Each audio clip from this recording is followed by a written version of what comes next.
folks, this is VP Shoun. I'm down here at the Days of 76 Museum in Deadwood to talk to you a little bit more about what it is to be a bullwhacker. That's what I do. Now, bullwhacker, what the heck does that mean? Well, another term for a bullwhip is called a bull hack. And I'm just guessing, somebody was talking someday about that guy out there with bull hacking, and they come up with bull whacking.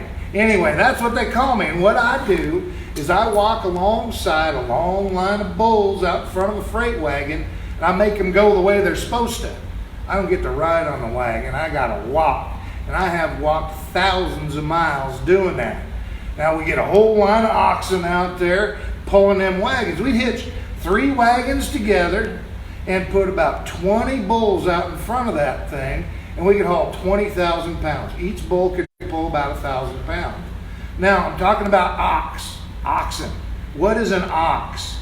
Well, it's a bull. Well, used to be a bull anyway, if you know what I mean. Well, they start out as a steer. A steer is generally raised for beef, and it used to be a little bull, and now it's a steer, if you know what I mean about that. Now, after 2 or 3 years, the meat really isn't going to be real good for eating. It gets pretty tough. So then it becomes an ox, and you use it to pull things around. That's all it is. It can be any kind of cattle. Well, in fact, on my wagons, I like to put Texas Longhorns out on the front. They're real tough, and they ain't scared of nothing. So you get down to that creek or river crossing, and you just point them in the direction you want to go, and they'll go right on across. They don't care. They ain't timid at all. So I always put them Texas Longhorns out there on the front. And then back at the back yoke, the wheel yoke back by the tongue of the wagon, I like them big old Durham bulls, them great big huge things, because it makes things a lot more steady and stable up there on the wagon. Keeps things from tipping around and moving too fast. Then in between, I just string in there whatever kind of bulls I can get. And then I'll have 5, 10 of them straggling along behind the wagon for extras. Kind of like spare tires, you know. Well, anyway, that's how you operate a wagon. Now, I started out back in 1857 is the first time I whacked bulls. I was about 20 years old, and I was down in St. Louis, and I was watching all them fellas go across that big old river and heading out west. And it was so exciting, I wanted to go too. So I got on with a bunch of fellas on a wagon train, and I was a bullwhacker. And I led them bulls all the way to San Francisco. I walked all the way to San Francisco. Took 9 months of walking. Well, we got out there, and that place was a bustling and a happening, and them ships coming in and bringing in stuff, and it was real exciting. Lots of stuff to do. So I worked freight around that area for a while. Well, it was too exciting. So I went up to Oregon and hauled some logs for the logging industry up there. That was all right, but then I kind of got a hankering for home, started heading. Got to Salt Lake City. I got a nice little freight line started there. I ran from Salt Lake over to Fort Benton over in Montana territory, worked that for a while. And then winter hit. And boy, is it cold up there. So I figured I'd go down south where it was warm. I ended up down in Texas and all the way down into Mexico, hauling freight. Mississippi, Louisiana, down in that area. And then summer come around and it was so darn hot and humid. Well, I'll go back up north a little ways. So I went to Nebraska, I hauled a bunch of stuff out to Colorado, even made it out to Eureka, Nevada. Eureka! I found it. Anyway, ended up back up in Minnesota, Iowa, and I heard about the Black Hills and all the gold out here. I got out here. It's a long story, but I talked a little bit about that last time. Developed some gold claims and sold them things off in 1876 when the big rush was happening out here. Took that money and bought myself a freight wagon, several freight wagons, and a bunch of oxen. Those things are expensive. You cannot imagine. One rig is going to cost about $2,000. $2,000, you get 3 wagons and 20 oxen and then a few spares, and you got $2,000 invested. But you can make it back in a year. That's not a bad deal. We'd go out there to Fort Pierre. We'd hitch up, get a whole bunch of materials and stock and supplies and bring it out here, turn around and go back. Took about a month, and I'd make about $500. Now, I could eventually buy several rigs like that and pay somebody $25 a month to run it for me.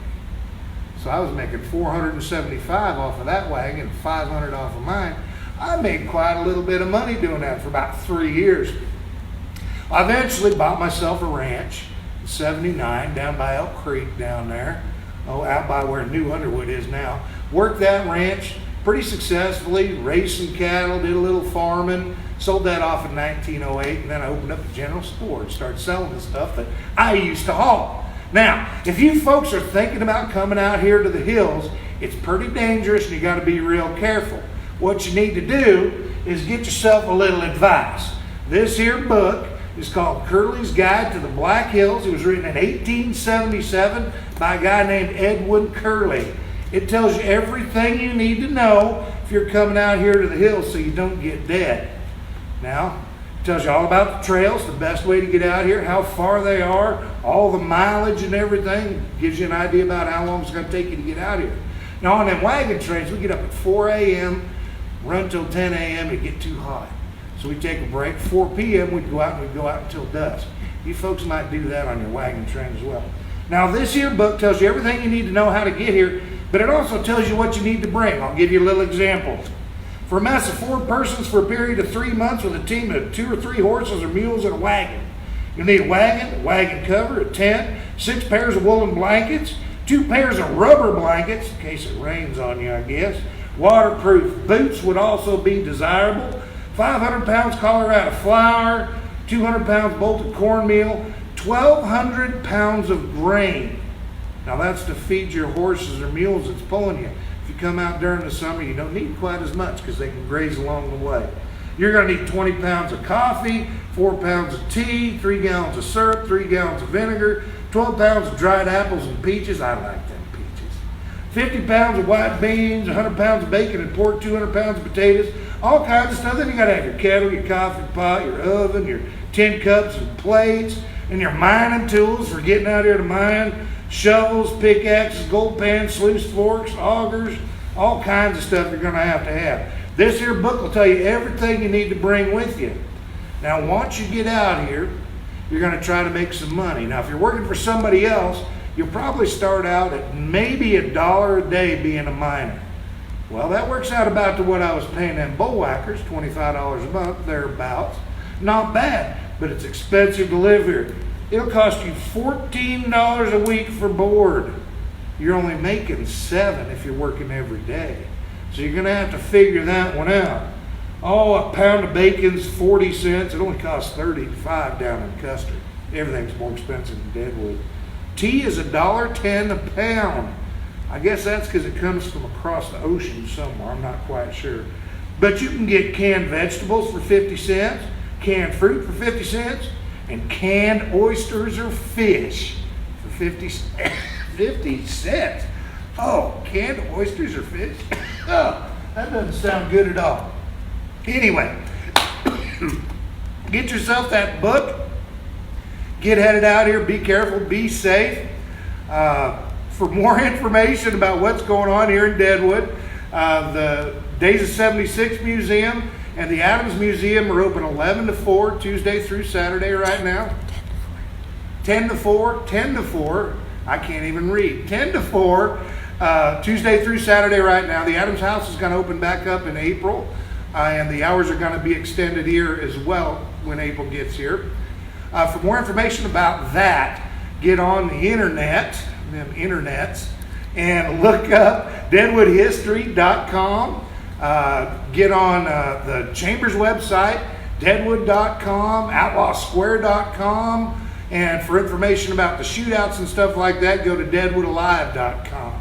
Now you're coming out here on that Fort Pear to Deadwood Trail, stop off at the VP Shoun Ranch, and I'll have a cup of coffee waiting for you, and we'll sit and we'll talk about old times.